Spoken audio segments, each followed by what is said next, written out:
I don't know if we can fit everything into one video, but today was day number 2 of Vancouver Canucks Training Camp, this time taking place in the South Okanagan Events Center.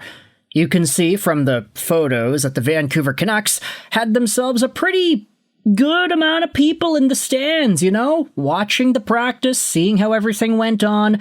Look at Niels Höglander. What a handsome guy over there. But today, we're going to be referring to some of the commentary made by Quinn Hughes on training camp. We're going to refer to an article posted by Adam Kierszenblat on the Hockey News, and it's all coming up next here. If you enjoy this content, then hey, feel free to leave a like, leave a comment as well. How are you thinking about the Vancouver Canucks heading into this upcoming season? It helps out the algorithm. I very much appreciate it. So, we had ourselves some promo here. This was the schedule for today. Elias Pettersson with the training camp daily schedule graphic. 9:30 a.m. all the way up to 12 p.m. Plus, these were our campers for today.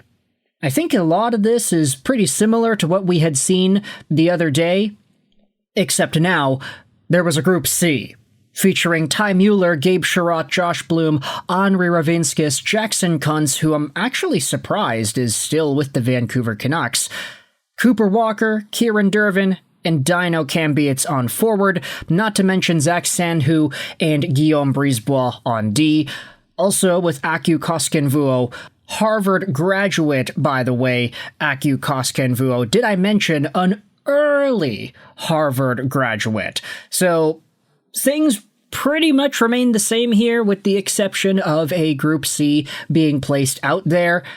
We also had ourselves a whole bunch of updates in regards to the training camp. This is what Adam Kierszenblat posted on the Hockey News earlier this afternoon. There was more physicality on day 2. One big difference on day 2 was the amount of physicality during the drills. As for the most physical drills, those came as players battled for position in front of the net. Some battles got so intense that players ended up in the net, while Connor Garland took a stick to the face, forcing him to leave practice early. So, maybe that's not all too ideal here. The high intensity this early is a positive, as it shows that players are taking training camp seriously. Doesn't matter to see who was on the ice, as every player showed a willingness to engage physically whenever the drill called for contact. Now, speaking out about guys that stood out physically, Thomas Drance went out there and tweeted this as well. Braeden Cootes, recent Vancouver Canucks 15th overall pick. He held his own and then some in a Group A 2-on-2 showdown low drill that pitted him against Tyler Myers and Marcus Pettersson. A legitimate big boy rep made more impressive because it came against established, experienced NHL defenders. And Drance then puts the eye emoji there. The question is there a chance he ends up making the team? I keep hearing good reports, but he's so young. Drance says that Cootes is a dark horse, but he's showing well. He could earn a 9-game look if he keeps it up.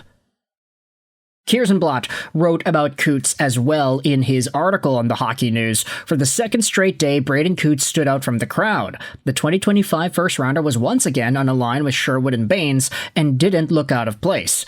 Overall, his passing looked sharp, while his ability to read the play and react was noticeable throughout practice.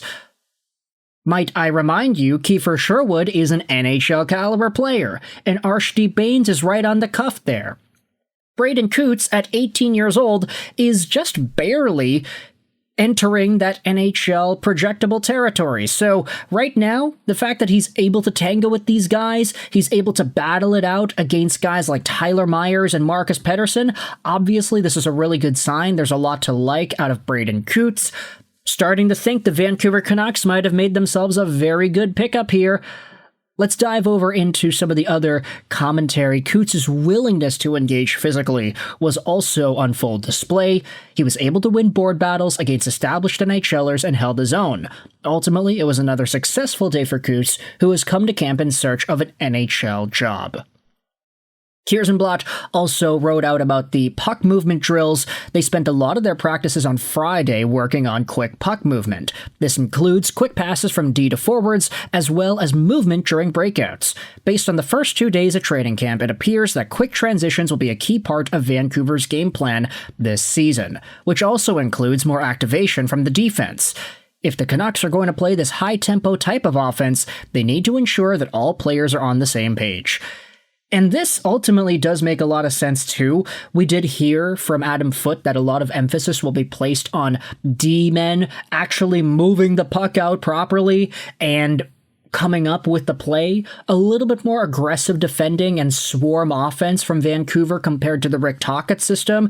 So they're already starting to focus on that in practice. You love to see it here.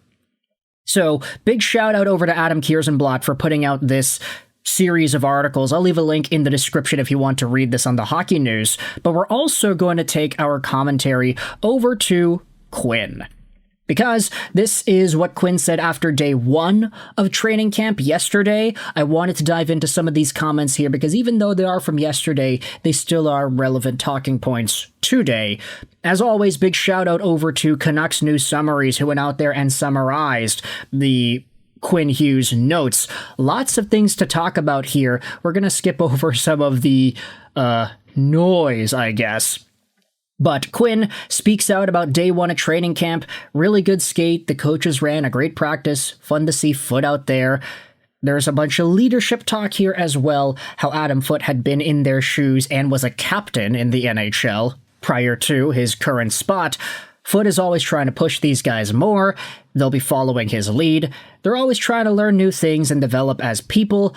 And Quinn also says he is a better leader going into this season than he was last season, and he hopes he can say the same thing next season. He doesn't necessarily look around the room, but he makes sure he's ready and checks that teammates understand the drills on the ice.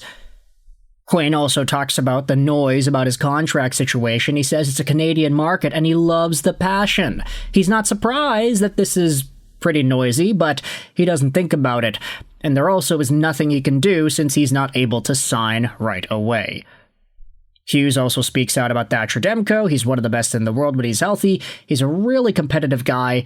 There's a lot less tension in the room this season compared to last season as well, which I think makes a lot of sense because last year they were coming off of a Game 7 second-round defeat at the hands of the inevitable Stanley Cup runner-ups, so of course there was going to be a lot of pressure and intensity.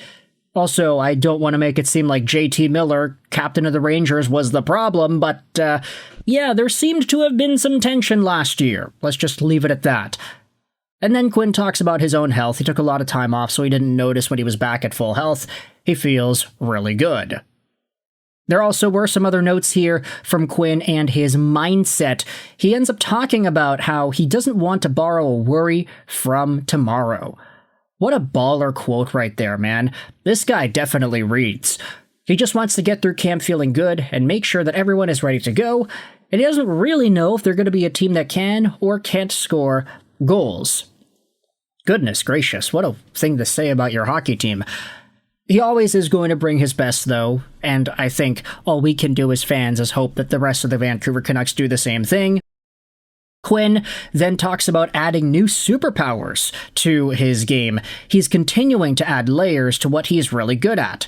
He understands he doesn't need to grind his body in the gym during the summer. He shortened his sessions to 45 or 50 minutes. We're hockey players, he says. 10 pounds more or less doesn't matter as long as you feel good on the ice. He never feels the need to add weight, but just being better at hockey. He also finally talks about the winning in Vancouver, and it's extremely important to him, but not any more important than a few years ago. So with the progression of Vancouver in this spot we're now, there are actually expectations bestowed upon this team. They're not drafting 7th overall like they did in 2018, for example, when they ended up drafting Quinn Hughes in the first place.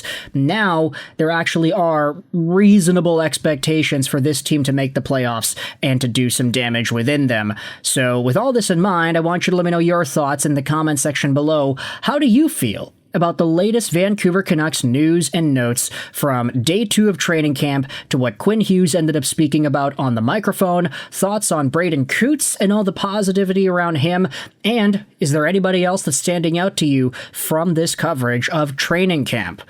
Leave a like if you enjoyed this at any point. Comments are also greatly appreciated for the algorithm. Let me know in the comments all your opinions about the Canucks. I hope you enjoyed this Swedish Astral sign on, and bye.